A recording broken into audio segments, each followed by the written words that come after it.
Alright guys, so I'm back again. Yesterday I sent out a little video about um, just toning up some of the muscles as we lose the pounds or lose the inches. And I'm actually going downstairs because I have an order for some t-shirts and I need to jump down there and get them done.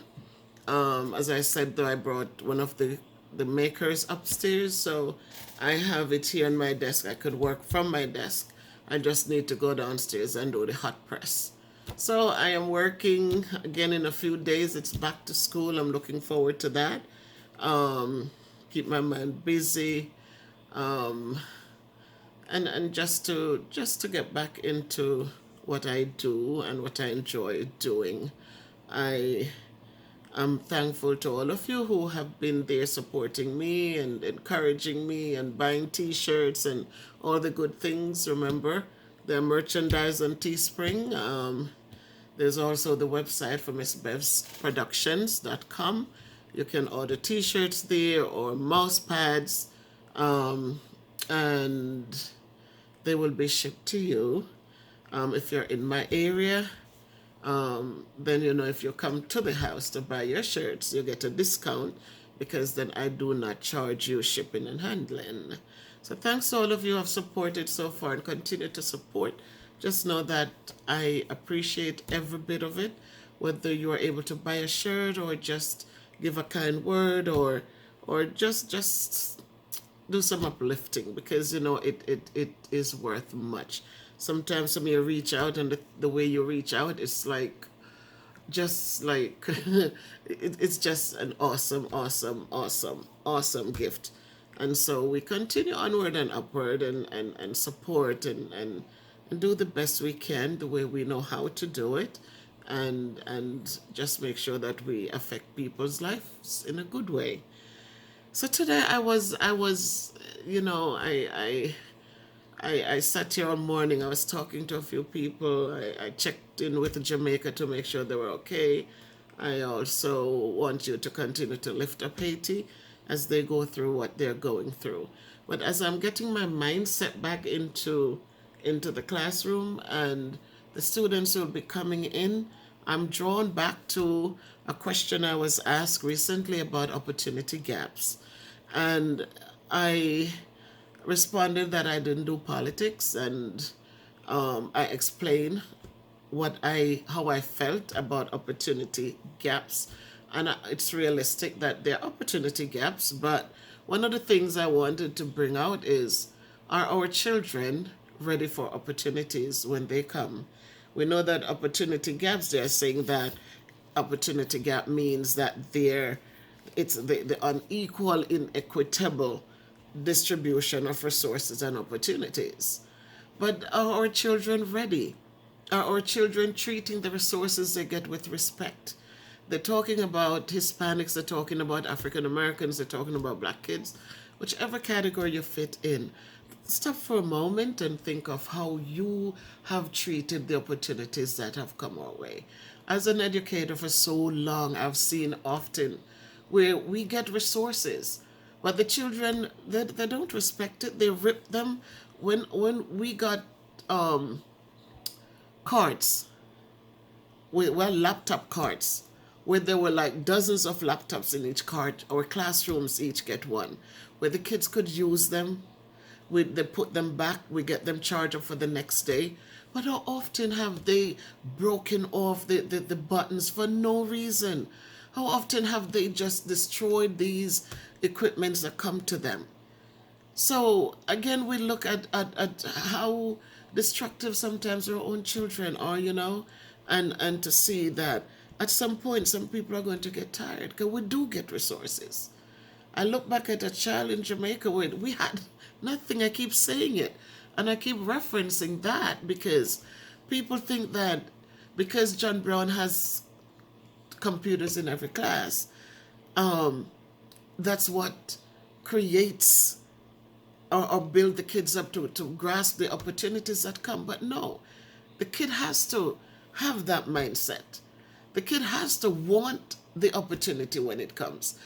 And as they go through, they have to prepare their minds, their attitudes, their whole mental abilities to deal with the opportunities when they come.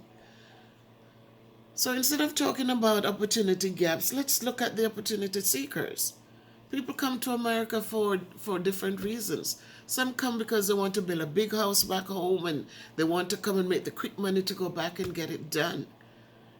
But then not thinking that after that's done, it has to be maintained. Some people come because they do want better for their children.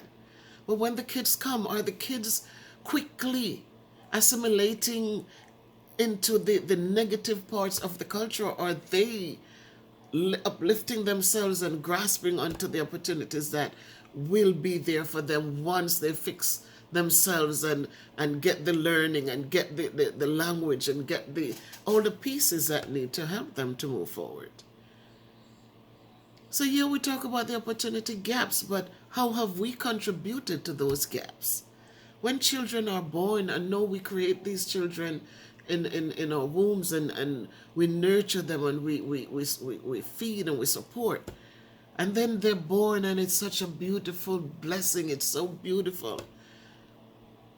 But then what do we do? Do we embrace them and teach them the right things, or do we create hostility and ugliness around them so that's what they learn?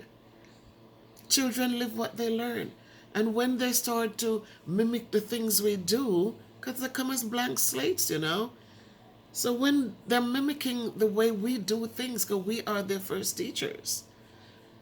And if we're not putting the right things in place, if we're not teaching strength and building strong backbones and learning the basic things that will help us go forward in school, and teaching respect not just to the elders but also to property, and to understand that an education is important. It's not about a college degree, but it's also about our abilities to stay focused and to appreciate things, and to be able to, if we didn't get to go to college, to develop those kinds of attitudes that will help us get a trade, will help us get a skill, something that can help us to go forward. So opportunity gaps will happen. And it's not just, I don't look people who have worked hard and built their companies from scratch and have struggled, and you see them so humble, because in order to build their foundations or to build what they have, if you talk to some of these white men, especially Jewish men, who they have gotten 3 shirts and maybe 2 khaki pants and 1 good pair of shoes. I remember one guy who worked with me in Manhattan years ago, and I would see him at lunch, and he didn't go have lunch. He went to the thrift store, and I looked at him, and he said, yeah, that's where I get my stuff. I don't go in the store and spend $30, $40 for a shirt when I could get a shirt for $5. I buy 1 solid pair of leather shoes, and each time it walks down, I go back and I get it resold for $8 or $10. But it says it lasts them for many, many years. And you see the sacrifices they make, and they save and they build. But look at our communities, whether it's the Hispanic community or the Black community, and watch how when our children get something, what they do. They want to get a name brand something. They want to get a pair of sneakers for $100 and $200. They don't want something that is reasonable. They don't want that. And I'm saying it's okay to want these things, but why not focus on your education and build that first? And then go out and seek an opportunity that will afford you all these things. So instead of parents feeding into these kind of things and allowing the children to be in these situations, because we're the ones who allow them to be there. A child who is not working shouldn't determine what value that shoe that he or she wears is. We have given up too much to these children, and we have allowed them to take over. We don't teach them to save. We don't teach them to to to to um to prepare themselves for opportunities when it comes. So there are opportunities out there, but we have to have what it takes to go get those opportunities and fit into that opportunity when it comes. But if we have nothing, we go to school, we don't want to learn. We hardly want to come into school. We come in with a bad attitude. We come in with all sorts of unnecessary baggages, and which takes away from learning, which takes away from anyone, from things that could have been done to put things in place. So as we get our mindset, guys, let's again revisit what we're doing for our kids and how we're doing it, what we're saying to them, what it is, how are we empowering our kids? How much are we accepting? Are we accepting excuses instead of just flat out saying, nope, no excuses. This is what needs to be done. It needs to get done. You have to build backbones. You have to build strength. You cannot sit and create these sensitive kids and then cry tomorrow about lack of opportunities. There are many opportunities there. I came as a black woman with an elementary education. I didn't get to go to high school. But and I didn't get to finish things in Jamaica that would have afforded me any kind of professional learning. Yes, I did get some, but it wasn't consistent. It wasn't like, I didn't have the backative to say, okay, you have the ability to do this, so we're going to push you through. There wasn't that. But when I came to this country, I was able to use what I had to build. So how is it we could come here and get these opportunities? But those who are here are crying that, oh, there's no opportunity. You have to be ready so that when the opportunity comes, you're ready for it. I look back in New York when I lived there years ago, and I see, even in housing, opportunities were there. But what did Hispanics and blacks do? They get into an apartment and it's subsidized, but what do? They get angry, they punch holes in walls. They get angry, they slam doors, tear cupboards off the hinges, and this is where they live. But instead of taking care of it, they destroy them. You walk into the building sometimes to go find a patient or something, and they pee in the stairwells, they defecate. It's horrible, and this is their space. So why are we crying out about opportunities when we get the opportunities, we're not respecting the opportunities, we're not growing, we're not doing anything but destroying. When we destroy, then it's harder to rebuild. But when we get an opportunity and we build and we respect it and we say, oh, this is a stepping stone for me, now let me continue on, then it's better. So today, as I know I talk, but as it comes to me and as it rests on me, and I thought back to that question that was asked about opportunity gaps, and for me personally, I'm not going to say there isn't a lot of disparities. I'm not saying that. But I'm still saying that if we put ourselves, there are many people who became nurses and who are black people became nurses and many teachers. A lot of times because we don't represent well, then we might not get the job. So we have to look back at what could I have done differently? What could I have brought to the table? How have I done my work so that people can vouch for me, can say, yes, she or he or she deserves this opportunity. We have to look back to it ourselves. It's a two-way street.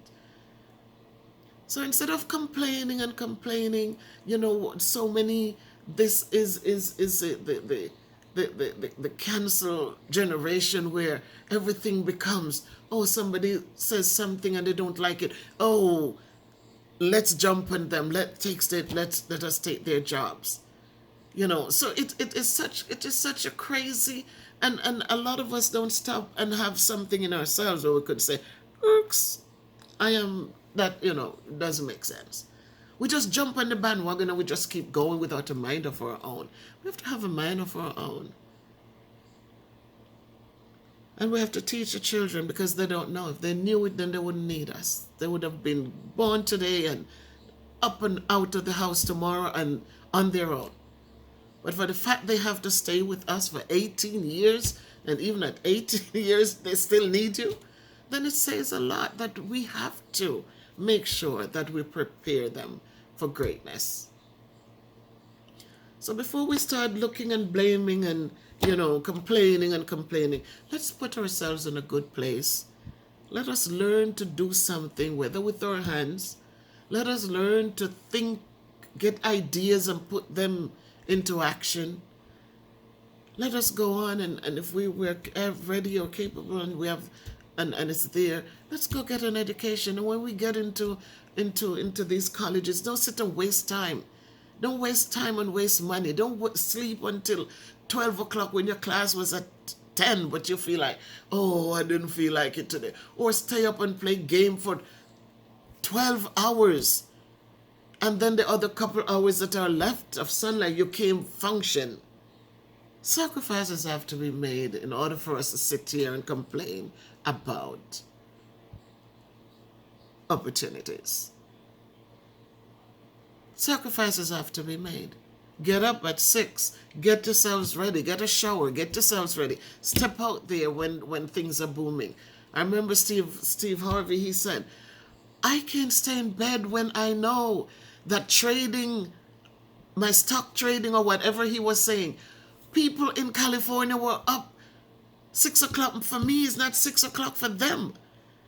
And so if I stay in bed when they're up, it's already hours past that I could have made something.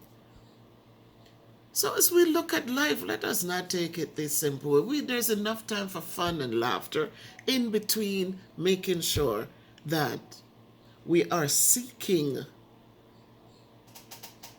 for opportunities instead of complaining about not getting our equitable or equal distribution.